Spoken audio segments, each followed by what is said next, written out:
Hey y'all, it's Taylor Bridges here, back with another review of Life After Lockup. It's season 4, episode 43. The episode is titled Family Lies. Okay, this episode was an emotional roller coaster. Okay, I was probably triggered the whole time.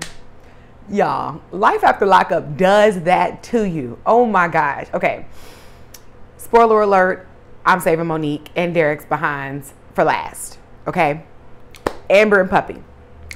Amber is sitting down with Queen and she's telling her about all that went down between her, Puppy, and TC.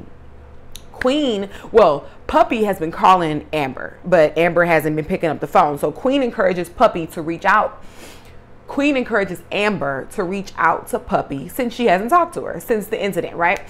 So Amber calls her right then and there. Puppy answers and she's like, she says she's been calling Amber because Eric hadn't come home and that he was supposedly with the ex-wife, y'all. How do we know that, you ask? Because the ex-wife called Puppy and put her on three-way with Eric, admitting they recently slept together.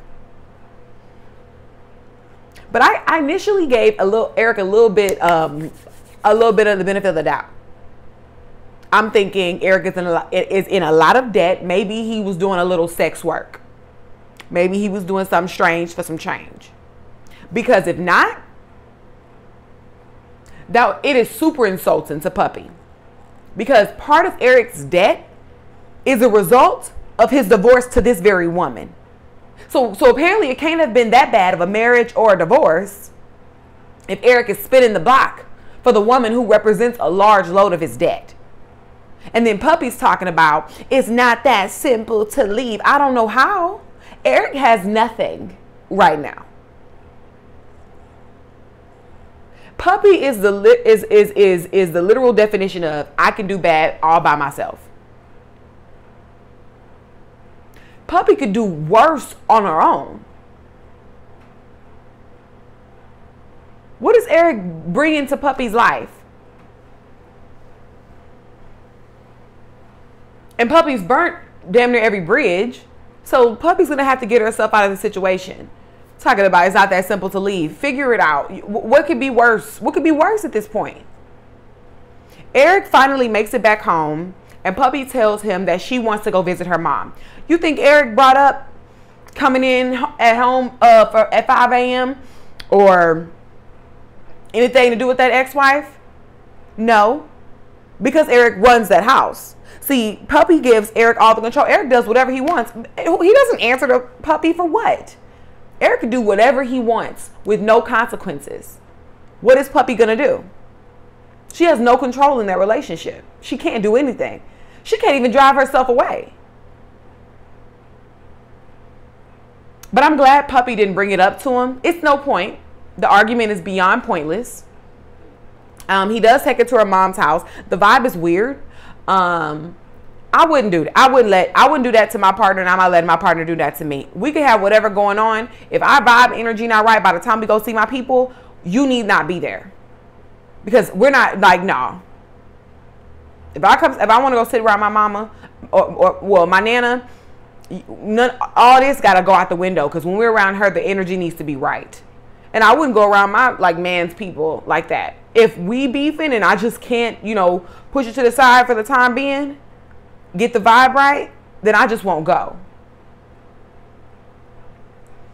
And I'm pretty sure Puppy wanted to be alone with her mom without Eric's lying, cheating behind. Sitting right there. When Puppy's mom asks about Eric's divorce and how Puppy and Eric, how their relationship is going, Eric's the only one doing the talking. The one who's cheating and lying and running amok is proclaiming how good everything is going with him and Puppy. And Puppy's just sitting there letting him talk. But finally, he does get up and get away. Puppy tells her mom about Eric and his ex-wife recently being intimate, and she's really hurt about it. But I'm really glad that her mom reminded her that she has family to be with if all else fails. And see, it's so interesting how, like in a group of misfits, it be the ones that have stuff to go home to that are the worse off. Because you remember, Amber didn't have anywhere to go. Her people wouldn't let her in. She had to go to Puppy's mom's house. Puppy's the one with support. Solid, stable support. And she's the one worse off out of everybody in the group. Leave, Puppy. You talking about you don't know what you're gonna do. You have options. This is why Puppy is just so sad to me, right? But I don't feel sorry for Puppy. Puppy's a grown woman, and Puppy is choosing to live her life this way. You up here struggling with Eric behind, and you don't have to. And it's just beyond disrespectful of Eric. As if cheating isn't disrespectful enough. You gonna cheat on the woman you just got through divorcing, and is the reason why we can't pay this light bill? Speaking of light bills and not being able to pay, Taylor and Chance. Okay, every time I start a new season over, I pretty much let all cast members start with a clean slate. Every show that I watch, because I don't like to come in with just so much like hatred, anger, bias toward a specific person. It's just not fun. It doesn't make the season fun, right? Everybody has redeemable characteristics. Everybody deserves a fair shot, right? And even if you were to hang on to and be a ride or die for one particular character, from season to season, they're going to fluctuate between villain and protagonist and antagonist. They're gonna fluctuate. You know what I mean? Everybody has their great moments. Everybody has their not so great moments. So I've been giving Chance a chance, because I think Chance has redeeming characteristics. He's very charismatic. But Chance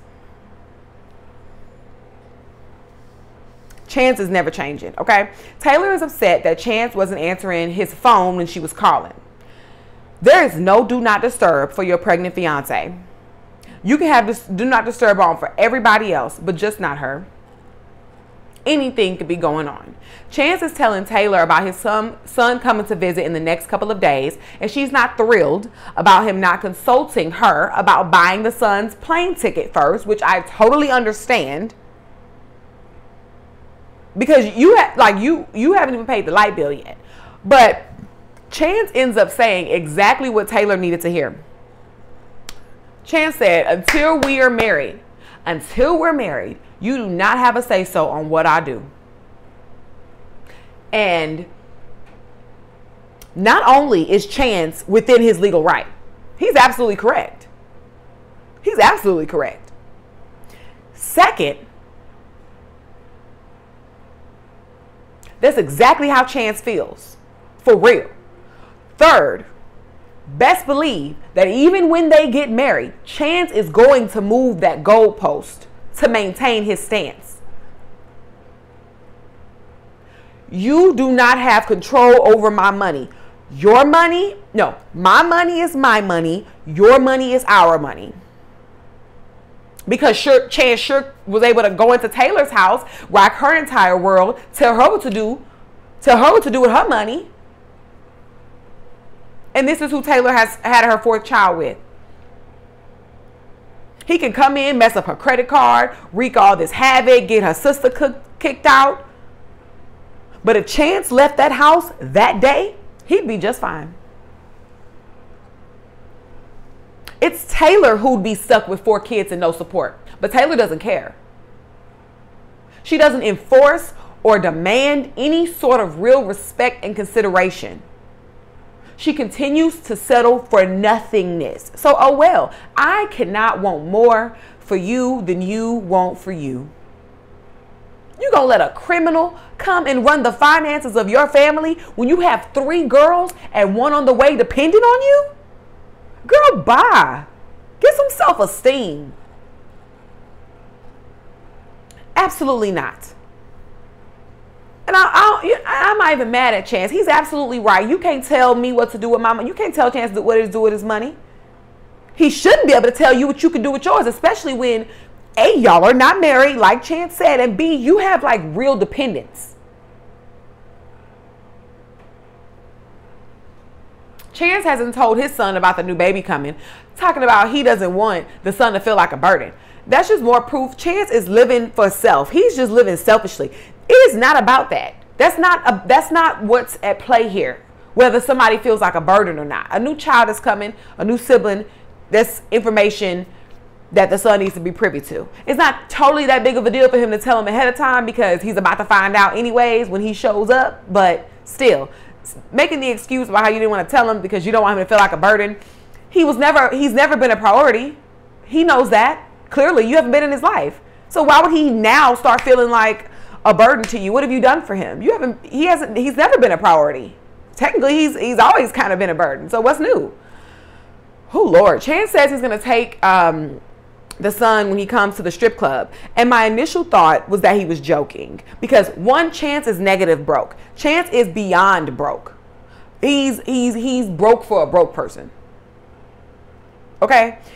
Chance has no money. And if he thinks he's about to carry his tail to a strip club to give some strippers some money he does not have, that needs to be going towards keeping a roof over those girls' heads, he has another thing coming. Absolutely not. And two, does the son even like strip clubs? Is this something that y'all found to be a common interest or something in past conversation? Where did this come up? But the son says he doesn't want to go. It's not his thing, right? There's nothing wrong with a strip club at all, right? But out of all the places to take your son whom you haven't seen or visited with in years, I just don't think the strip club was very thoughtful. Whether you had the money to go or not, it just wasn't thoughtful. Chance's son, Ethan, finally does arrive. I thought he was a cutie. He has like a little interesting little vibe going on. He finds out about the kid. He doesn't seem very thrilled, but I bet he's like, great, you know. You're going to have another child before you can even father your existing children. Ridiculous. They opt for getting some food so they can talk. Something simple. We don't need all the noise and the butt shaking and all of that. Just go get a burger so y'all can catch up and just get to know each other some more.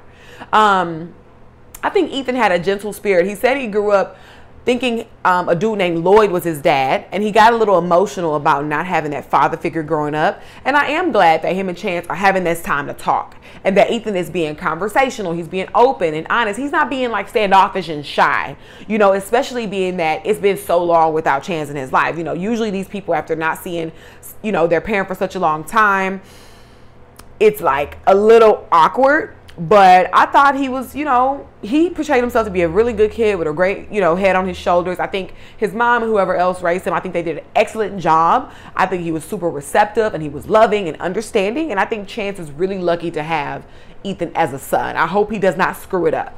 Ethan says he has an addiction, spending money, and it's no mystery which parent passed that gene along. Y'all, the scene where they're at the dinner table with the whole family, with Ethan, Chance, and Taylor and her 3 daughters. They're at a fancy restaurant. And as if that weren't enough, Chance is talking about, meaning, because they can't afford it, as if they already are at a spot that they can't afford. Chance wants to talk about taking Taylor and the kids to Ethan's hometown to visit. That is a nice to have. It's not a must to have. It's definitely not something urgent enough for discussion right now. Okay? Talking about taking a family vacation. There are a plethora of places I am sure Taylor would rather take her daughters and spend her pregnancy than visiting Chance's first child's mother, than visiting Ethan's mother. I'm pretty sure there's a plethora of places. That's just, once again, Chance shows how stupid he is. Taylor has like young adolescent children. What? How about taking them to Six Flags?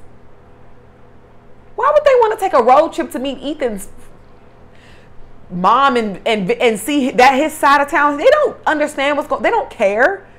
Of all the places.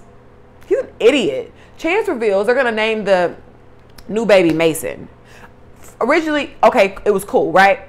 But Chance lies about how they chose the name.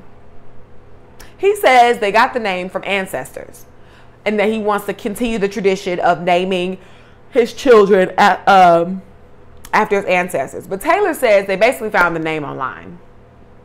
So what are you lying for? For what? Why not just say you saw the name, you liked it?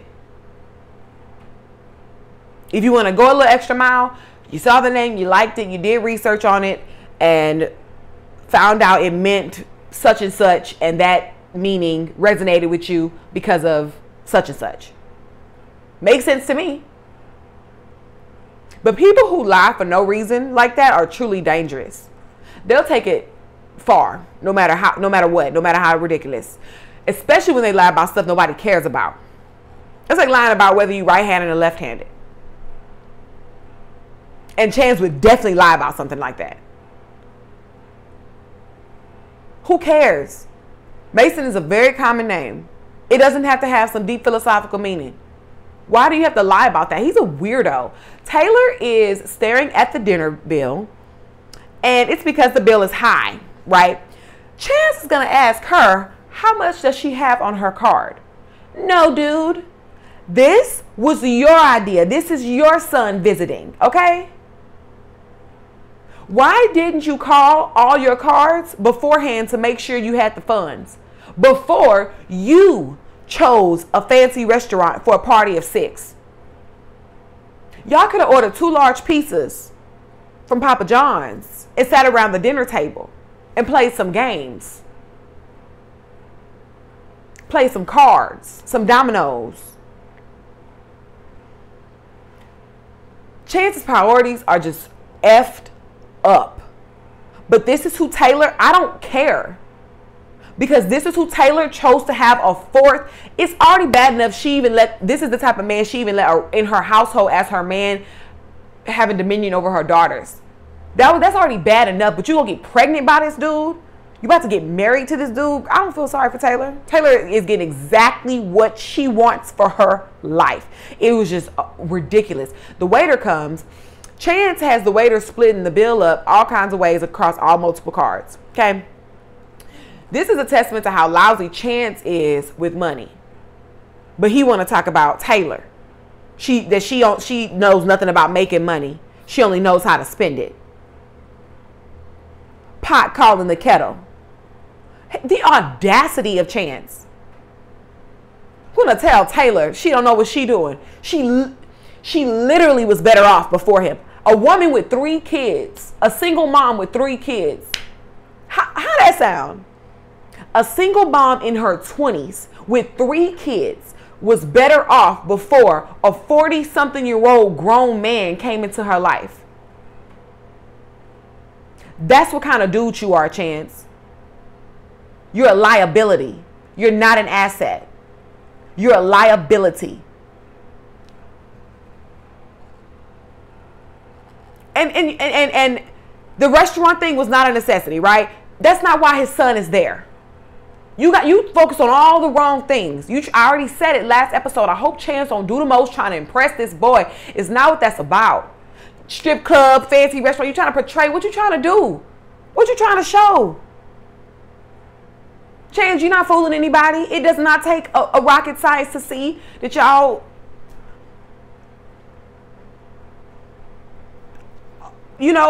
got a little struggle going on. You're not hiding that by offering up the strip club.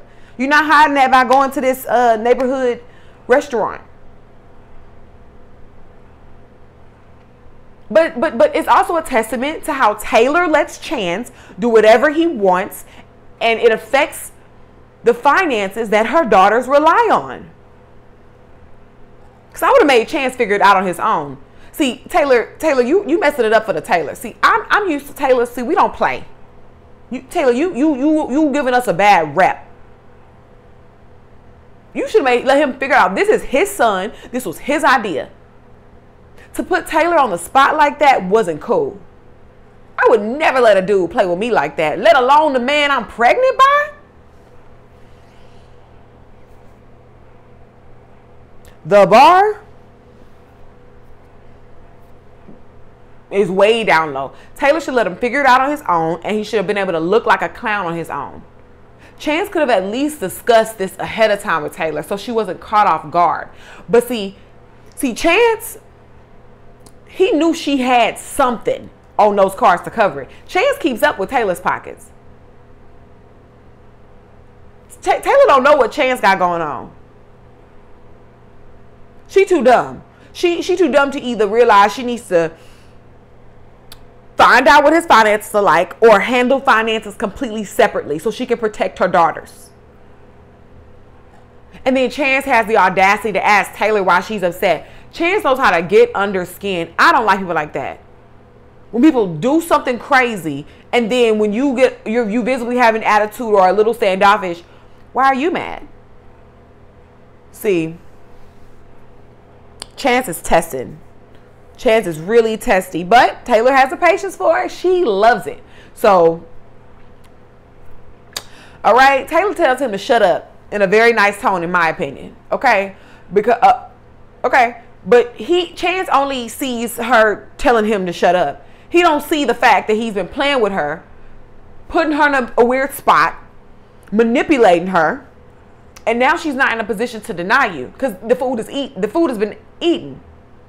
It has to be paid for at this point. Here we are. But if you respected her, you would have at least, and this is even too much because you shouldn't have been there, or you should have covered it with your money. Taylor should have let him figure it out for himself. He should have been able to phone a friend to come help him out.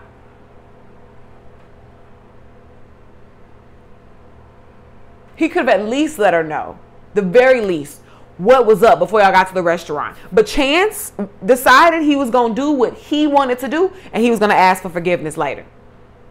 He put her on the spot, and I wish he would have just left him hanging. But Taylor isn't ready to learn, so whatever. Okay? Sean and Sarah. Every couple gave us a run for our money this episode. I ain't gonna lie, but you know what? I'll give it to Life After Lockup. This is what it's about, right? Like that's when shows are entertaining, when they evoke emotion from us.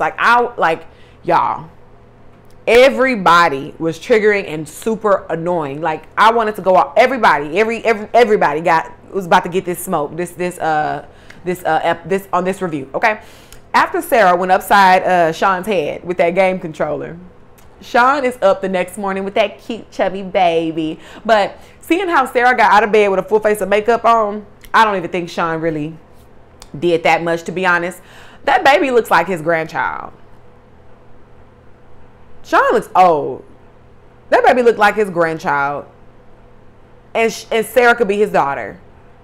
I guess it's always probably looks like that, but it wasn't just obvious to me until watching this episode. I was like, he looks like that baby's grandfather.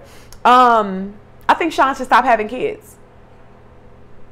He can't afford them. Time-wise, money-wise, energy-wise. Okay? He apologizes to Sarah for how he's been acting, but we know Sean never means anything by these apologies. This is another one. I don't feel sorry for no Sarah. Sean is who he is, baby. He is a constant. He is a constant. Sarah's the variable. Sean is constant. So, okay. Please. I don't want to hear it.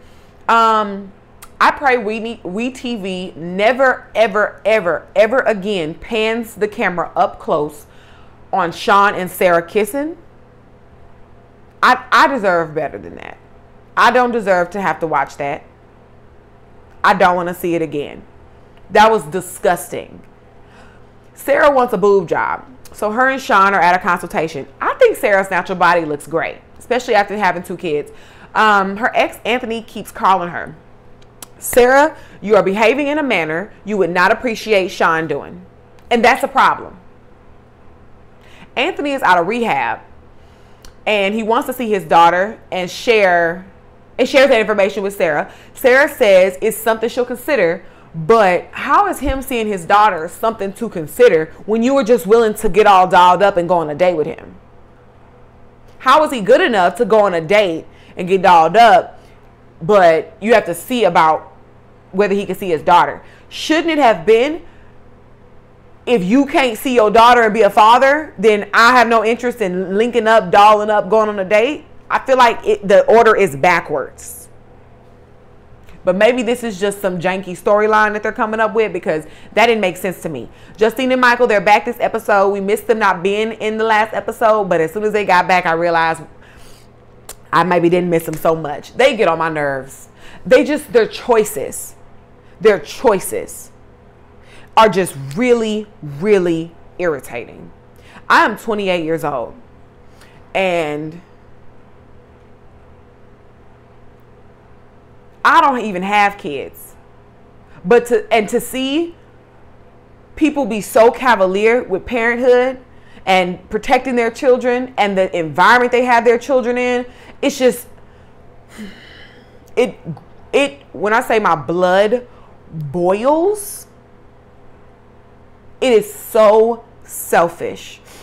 Justine wants to have a doula for this pregnancy since she never had pregnancies in the past go the way she wanted. Justine, your choices have played a huge part as to why things haven't gone as planned. It's because you didn't have a plan. You just wanted to have sex, hump without protection, and do what you want to do. As if we don't know how sex happens. It's a super simple formula. Are Michael and Justine planning to match only with the newborn, or are they including the entire family and the kids?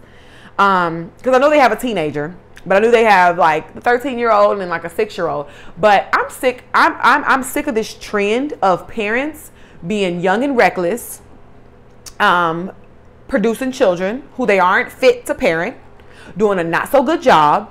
Then after time, when they're a bit older, they go get with somebody that them and that person conceive a child, and now that new child gets the best version of, you know, a 2-parent household, marriage, a little bit of, you know, more money in the pockets, all of this, all the things, a whole side that the other kids never experienced.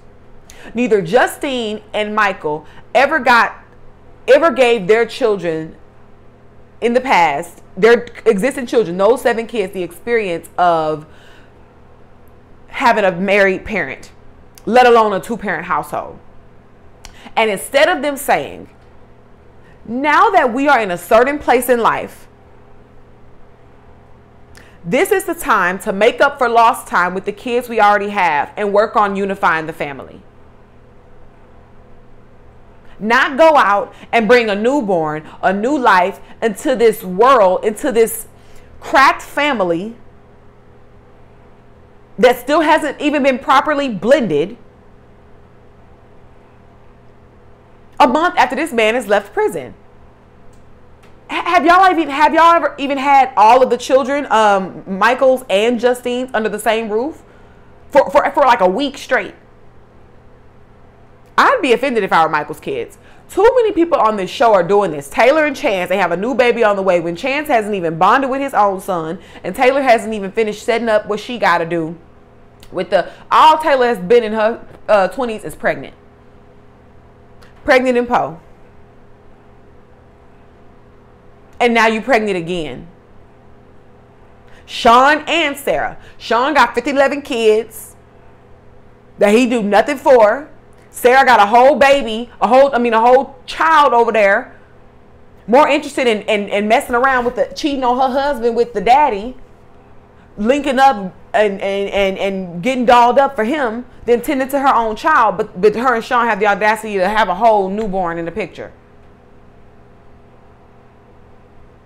They have other children that could use parenting, but then y'all go, but instead of that, I guess y'all say it's a clean slate, start over, let's do it right this time. Instead of making amends and doing right by the ones you already have. It's not cool, it's not cute, it's not funny. It's not fair to the kids. They get to only experience the worst of you. Incur this trauma because of your bad decisions. And you're not even woman and man enough to spin the block and make it right. It's not cool. When you do actually get a little something for yourself, you go have a new baby. It's just irresponsible. Justine is a clown. A clown. They're speaking with Michael. The doula is speaking with Michael, and he brings up the importance of Justine having support in case he has to be out on the road. But out on the road doing what, per se? You know, rapping. He needs to stay at home and help Justine through her entire pregnancy. There are literally other kids in the house that also have to be tended to as well. One is like an adolescent, like 6. He's in elementary school. And the other one is autistic. And she's pregnant. Like, absolutely not, Michael. Sit your behind down. Let this lady conceive this baby. The rap game was fine before you got out of prison. It could wait a couple more months. Then he's talking about moving down south, talking about down south, Midwest area. That's not an interchangeable geographical location. Which is it? And when are you planning to move? Because unless it's during the pregnancy, I don't see how it's relevant. And no way is it wise for him to initiate a move cross-country mid-pregnancy. Michael needs a warehouse job or a CDL and just call it a day. All this extra hyperactivity, wanting to be here, there, and everywhere at once is not smart. Like, there are hella kids involved. And when you're considering your move, are you thinking about whether you're going to be further from your kids, Michael? Or are you intending to be closer to them? Or is Justine's kids just your new family and you're just focused on y'all's moving? Why not sit down somewhere and just get some stability? Y'all, you just got out. Why not just get some stability? You just got out and she's pregnant. There's 7 kids involved. Young, older, behavioral problems, all in between. And the fact that Justine doesn't require a man to come in and bring stability in her and her children's life is very telling of how chaotic she also is.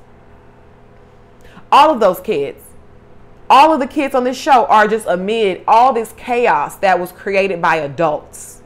It's really unfair. Mike does seem like a fairly nice, mannerable dude. I will give him that, right? But him and Justine going back and forth about where they're moving right there in the doula's office, it's all pointless. First of all, Mike is just talking at this point in time, because I know now I think they are actually in Vegas, but at that time he's scatterbrained and he didn't seem to have a real plan. So yes, today is Arizona, tomorrow is Mississippi. Fine. That's what dudes do. And sometimes ladies let them, and they hold on to these dreams that men try to sell you. But until you see cash and a consultation with a real estate agent, this just talk, okay? They are very affectionate and they're very into each other, which is great. But it's something very high school about their relationship, you know? They're like teenagers in their own fantasy land. It's like they both say F those kids. Because they're both rocking all the bling bling. But how much money is set aside for a college fund for the 7 existing kids? Do all the kids have health insurance? They're living like they're married and a family of 3 with just that one child that Justine's about to have. That's how cavalier they behave. Like, y'all have a bunch of effing kids. Things are like, I don't see, how can y'all afford all this stuff? Michael doesn't have a job. You just quit yours. There's 7 children involved. What, like, wake up. The decision, right? It's like, all this fantasy, stop the fantasize and get real. Be effing for real. And to top it off, Mike is a criminal. What challenges will that pose to an already chaotic situation? I just feel really, really bad for the children involved. They're being raised by teenagers. They're back at home with the kids, and Justine's son, Santana, is being a little difficult with Michael. Just turn the timer off, please. Just leave it. Justine reveals he's on the spectrum, and she thinks bringing a new man and a new baby in the house helps to cultivate a healthy, helpful environment for her son, apparently. A child with a developmental issue is no easy feat, which is more reason why Justine should have given this much more time Mike should have been vetted out way more before committing herself and essentially her kids to him. What if her and that son never get along? What if he never grows the patience that he needs, that the son needs? What if Michael never develops that patience? What if Michael never develops that love? What if they never actually bond?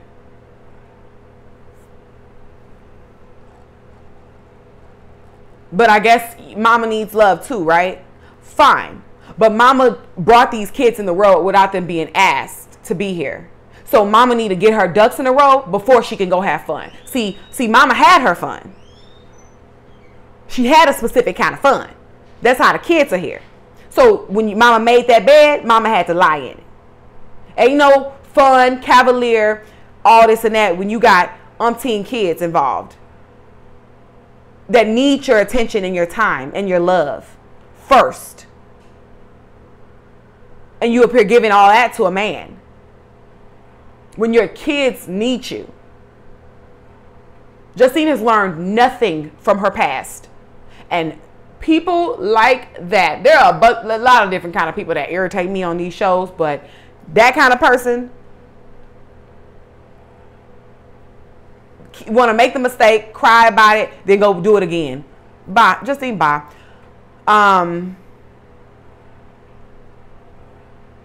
Michael can want to empathize and discipline Santana and all of that, but does he understand what it's like to have a child in that state, let alone a child that's not his? Because unless he was a paraprofessional or has dealt with kids that way, that's an adjustment. Not saying it's impossible, of course not. But not saying it's impossible to, be successful at, but it's a thing. And that's not his kid. So will he have that same patience? I don't know. But they make my stomach hurt. Y'all, Monique and Derek. Y'all. Monique and her sisters are dressed to fight. One of Derek's sisters is dressed for the club. And then the other sister, Elizabeth, with the atrocious ski mask and pink fur, was dressed to rob a bank. So I didn't know how the meeting was going to go down, right? The fact that Derek was driving made me giggle because that insinuates that he can legally drive. Monique just won't let him when she's in the car. Because every time they're in the car together, Derek has to ride passenger and look like a toddler. Why won't Monique let him drive? Because Monique is controlling. Wants to control everything. Derek's sisters are questioning why Monique's sisters are going to be there. And she ended up answering her own question. The exact same reason why y'all are there. I'm not interested in the back and forth anymore about which came first, the chicken or the egg. Who came for who first. I don't even care anymore. I don't care. I don't care. Here we are. Both sides are wrong. Both sides need to tighten up and act like some adults. Period. Then the sisters, Derek's sisters, are getting themselves hyped up and in fight mode on the way over there. I don't even blame Derek for saying he doesn't even want to go anymore. Because now y'all just hell-bent on beefing with this lady. And they sounded like annoying birds chirping like, shut up. Oh my gosh, they were just so loud. And the octave, oh my gosh, in which they were speaking, I can't. Oh, they were just like yelling and oh my God. I was like, I have to fast forward. I can't listen to this. I can't listen to people talk like that. I'm just saying, look at the energy in the car with Monique. They were ready for the smoke. But they were conducting themselves much more calm and much less annoying. Like, who wants to listen to that every time y'all link up? All that yelling and all that ghetto talk. Like, elevate your vocabulary. It's not cute behavior. And you're letting this be captured on camera. You think it's cute being that ghetto girl, hood chick. You got the glam, all that. Girl, you look crazy. Ghetto. It's not cute behavior at all. Honestly, Monique's sisters were so calm in the car. I was like, oh yeah, they'd win if stuff popped off. See, Derek's sisters, they got a lot of lip. You know, they're the chicks that do a lot of talking and theatrics. You know, Monique's sisters look like they don't do no talking. They get straight to it. No one should be fighting at all because we are grown AF and we have stuff to lose. But all the pomp and circumstance Derek's sisters had, that to me, that was a sign of weakness, in my opinion. They're the kind of chicks that try to intimidate you with that loud talk, clapping, pointing, and they get real close to you. But you gotta, like Monique's sister had to do, you gotta swing. In conclusion, swing. Because you're doing this, all of that yelling, okay. Sum it up. In conclusion, are you gonna swing? All that tough talk, nobody. Then them even meeting at the park further perpetuated a very violent, combative atmosphere. But then again, you can't expect these ghetto birds, and I'm talking about everybody involved, because at this point, I didn't see Elizabeth go online. I see people caping for Elizabeth and the sisters, and everybody wrong to me. Everybody ghetto, everybody's ratchet, everybody's immature, everybody's wrong. Monique, Derek, and their sisters, everybody is wrong. All of them, hood rats, all of them. So they had to go to a park, I guess. Because you couldn't expect them to go to a restaurant and behave like civilized people. So I guess since they act like barn animals, they had to take them to the barn. Till they show they have some decorum and some sense. Everyone is pointing fingers. I don't like you because you don't like me. I dislike your sister because your sister dislikes me. No one is clear about where it started and ended. Just keeping up all this mess for nothing. You can't hear each other because you're talking over each other. I know that it might sound far-fetched for some people, but honestly, it's really not. If I'm going to be in an argument, I want to be heard. I want what I have to say to be heard. So I'm not, if you already talking, if you're interrupting me, I'm going to just stop and just let you get it out. If you're interrupting me too much, I'm just going to walk away and just save my breath. But if I really want to be heard, I'm not talking while you talking. I need your undivided attention. So all this yelling at the same time is so immature. Nothing is going to get solved. And all you see, Derek might as well have not even been there. Po thing was just getting tossed around. Derek was really helpless.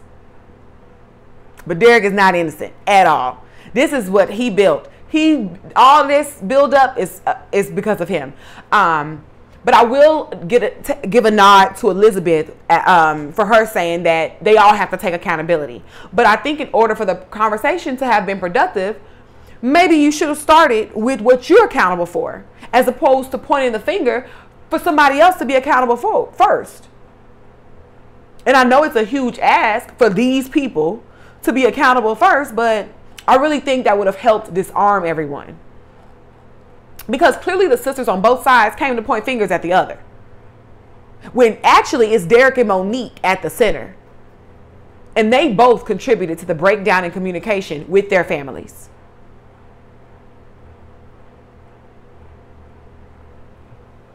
All for what? These two? For Monique and Derek? You mean you gonna make a fool of yourself on national TV to defend Monique and Derek's relationship? I can't stand the noise of women arguing, especially when that high-pitched yelling comes out. It's just so aggravating.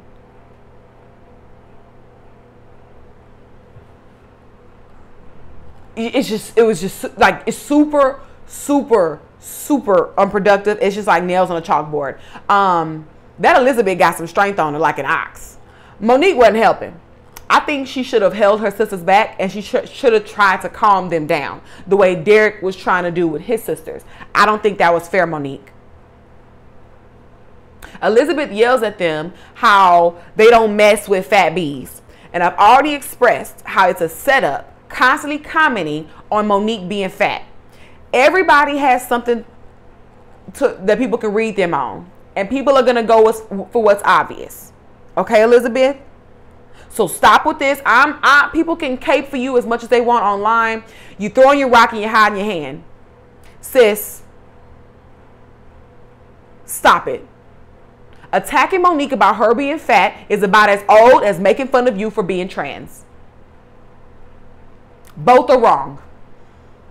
And they're played out. Find a new read at this point. Other than Monique being fat, what else? What else?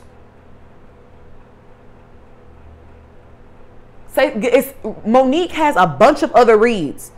We could read her for filth on a bunch of other things. Something else where she's fat. Elizabeth, you are no toothpick.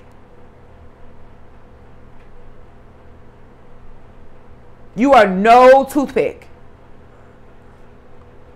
You big boned. You're not giving slim thick. So, but I don't think Monique's sisters were being reasonable either. I don't care who said what first. Y'all are letting the other person bring y'all to a certain level. Someone can call me whatever they want. That will not make me want to automatically square up and fight. How about disengage? No one acted like an adult. Everybody was out of control and ratchet. Then the sister constantly talking about Elizabeth won't swing, Elizabeth won't swing, Elizabeth won't swing. I did think that was antagonizing. Because now you asking for her to come swing. Come on, Monique and Candace. You asking her. How is that productive? But I do think it was best for Derek's sisters to go ahead and get in the car because they were outnumbered. Even if they can handle one of the sisters one-on-one, there's going to be one sister left over because it's 3 of them. And that still leaves an extra person that can help jump one of Derek's sisters. It would just be even because Derek can't do nothing. Okay? And y'all, I swear, before the fight happened, I wrote in my notes, honestly, if they start fighting, they're going to end up on the ground. And I don't want to see Monique and her sisters, nor Derek's sisters, rolling on the ground all disheveled. I don't want to see that. Elizabeth, once the sister's like, you won't swing, you won't swing, Elizabeth runs out the car and walks over to throw a punch. Y'all, I hollered. I am not going to lie. That was the gayest, sissiest, whatever punch I've ever seen. It was hilarious. It was because she didn't want to break her nails. It looked like she couldn't make a fist, so she had to like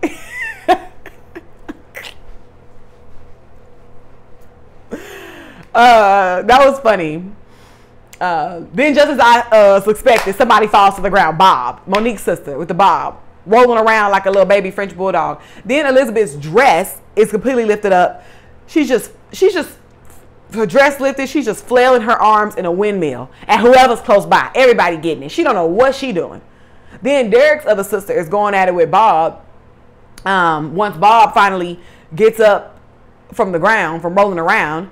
And y'all are at a park where kids practice riding their bikes without the training wheels.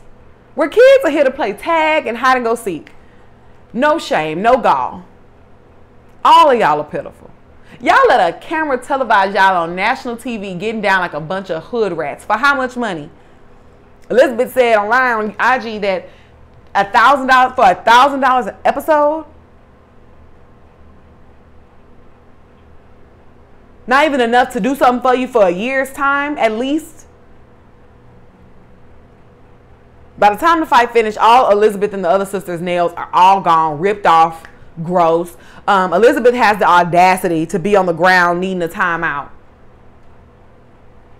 Derek's sister looked a mess to me.